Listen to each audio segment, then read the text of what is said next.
Arestado ang dalawang individual sa isang checkpoint sa Barangay Tagaran, Cauayan City matapos ang tangkang pagbiyahe ng mga pekeng sigarilyo na nagkakahalaga ng higit 146,000 pesos.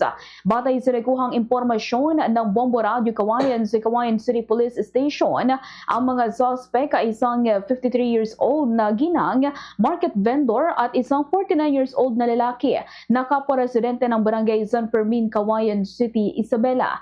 Batay sa ulat, nakatanggap ng impormasyon ang mga tauhan ng Cauayan City Component Police Station hinggil sa umunay pagdadala ng mga smuggled cigarettes na patungo sa pamilihan ng San Mariano, Isabela.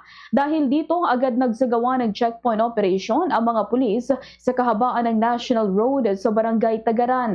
Sa isinagawang inspeksyon sa isang tricycle, natuklasan ang iba't ibang uri ng mga sigarilyong pinaghihinala ang lumabag sa National Internal Revenue Code of 1997.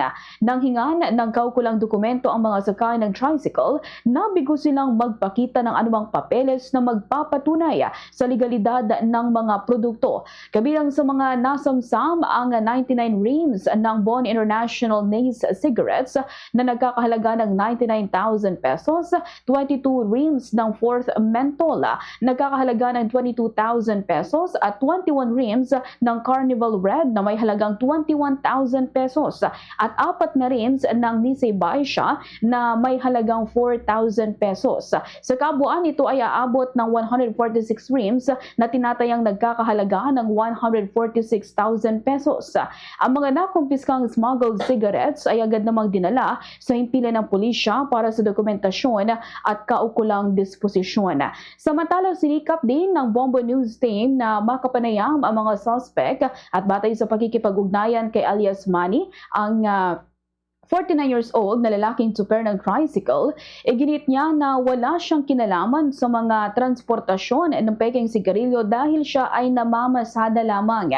Sinabi pa niya na inarkila siya na masakyan papuntang San Mariano, Isabela, ngunit hindi umano niya akalain na mga sigarilyo ang dala ng kanyang pasahero. Agad naman umano niyang sinunggaban ng alok na 700 pesos na pamasahe dahil mahirap kumita na ganong halaga kung namamasada lamang sa Cauayan City. Ngunit iginiit niya na wala siyang kinalaman sa nakumpiskang sigarilyo.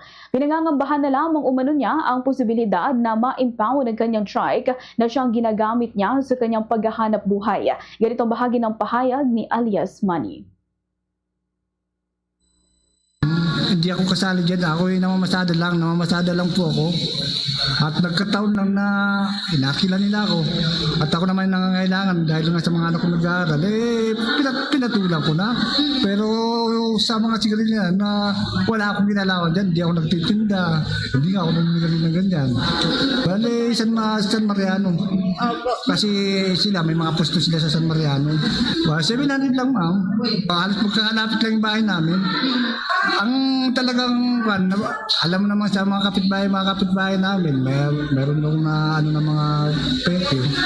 Pero sa ko, dahil madalas ko nga silang may sakay kasi yung mga naisasakay ko, yung mga nagtitinda ng mga casing, mga laruan, natural lang na kukunin ko sila. Pero hindi ko alam, may kasama palang